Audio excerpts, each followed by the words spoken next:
Olá, tudo bem? Meu nome é Luiz Fernando, e agora eu vou estar apresentando a minha proposta de aula, né?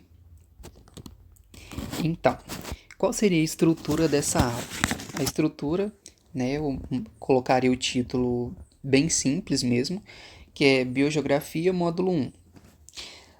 Os objetivos seriam dar introdução à biogeografia, expor e explicar os conceitos básicos do primeiro módulo da disciplina e avaliar a absorção do conteúdo pelos alunos.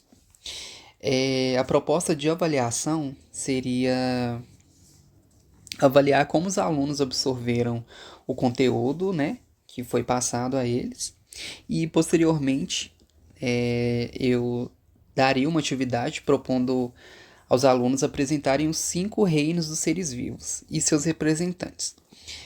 E também trazer o padrão de distribuição de cada um desses representantes. Na apresentação, a turma seria dividida em 5 grupos, né, e cada grupo ficaria responsável por, por pesquisar sobre um reino, né, e os representantes. A apresentação seria em formato de roda de conversa, em sala, para ficar uma coisa mais informal e mais tranquila também para a apresentação. Agora aqui é o mapa mental, né? E eu vou explicar como seria, eu vou explicar alguns pontos, né, desse mapa. Como eu já disse, o título seria a Biogeografia módulo 1 mesmo. Começaria tratando sobre a classificação biológica, né, e a taxonomia, né, que é o domínio, reino, filo, classe, ordem, família, gênero, espécie. E dentro do reino, é, eu pegaria, assim como na atividade proposta, né, falaria sobre os 5 grandes reinos, né, os 5 reinos dos seres vivos, né, que é o reino Monera, que é representado pelas bactérias, o reino Protista, pelos protozoários, o reino Fungi ou Fungi, que é representado pelos fungos, o reino Animalia, né, que é pelos animais, e o reino Plantae, que é pelas plantas ou os vegetais. Né? Depois disso, né, eu falaria sobre os fatores ecológicos. Os fatores ecológicos, eles são fatores que vão influenciar de certa forma, ou diretamente, né, diretamente ou indiretamente, sobre uma espécie ou sobre as espécies. Os fatores ecológicos, eles são abióticos e bióticos, né? Os abióticos, temos o exemplo de assoreamento, chuva, neve, luminosidade e entre outras coisas.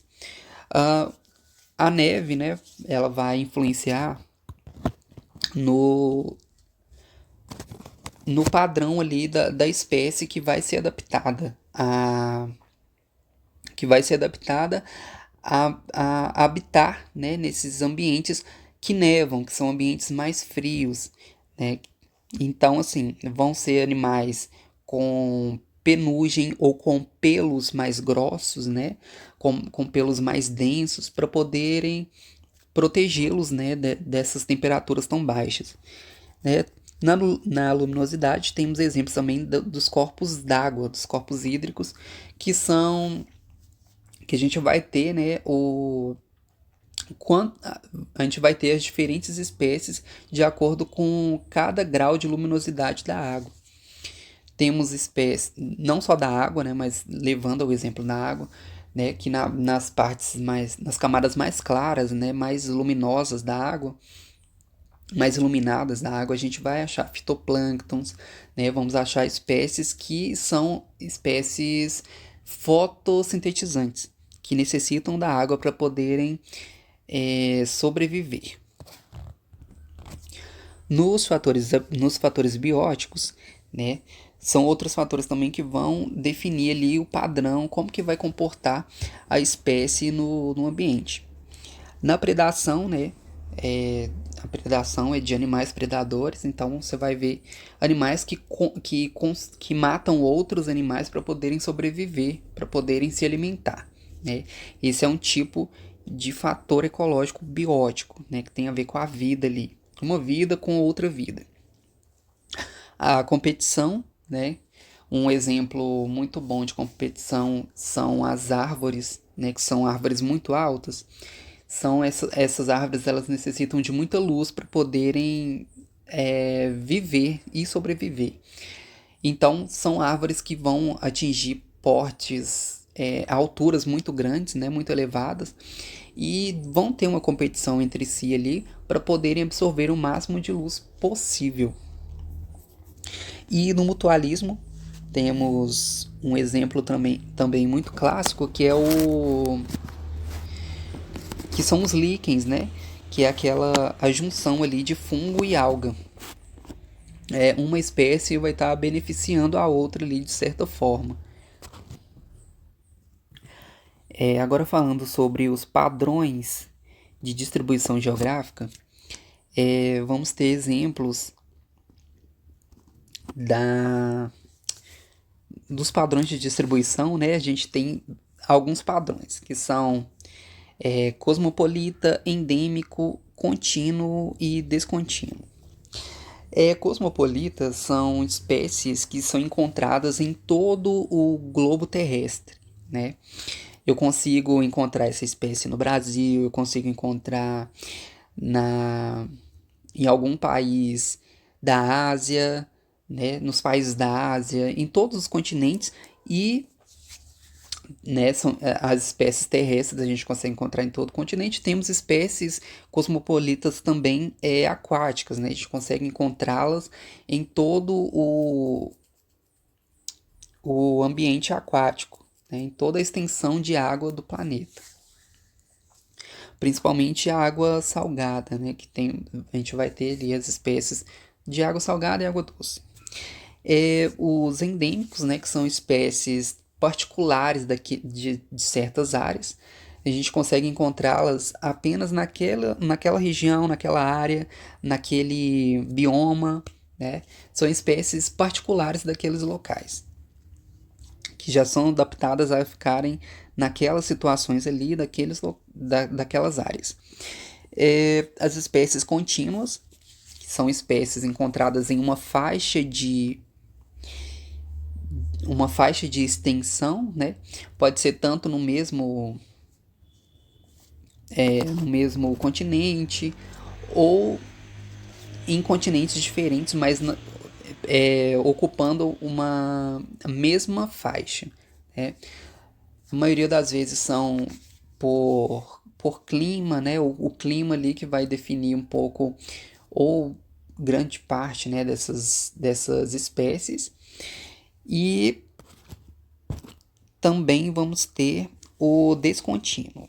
O descontínuo, né, o padrão descontínuo, são de espécies que foram separadas por, por barreiras naturais, né?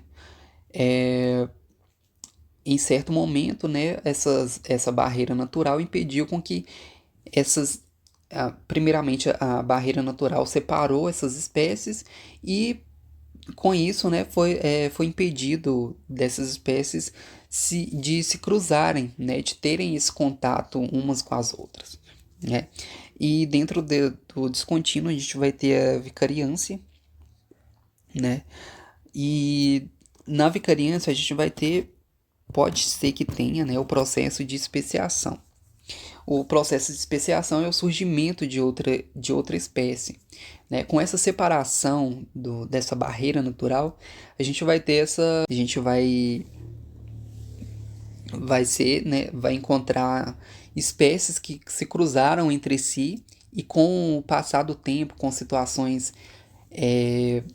com ocorrências pretéritas, né, com o processo de especiação, ele é o surgimento de outras espécies. São espécies que evoluíram, né, devido ao cruzamento entre si, fatores ecológicos, tudo isso foi influenciando para que essas espécies se tornassem outras espécies, né?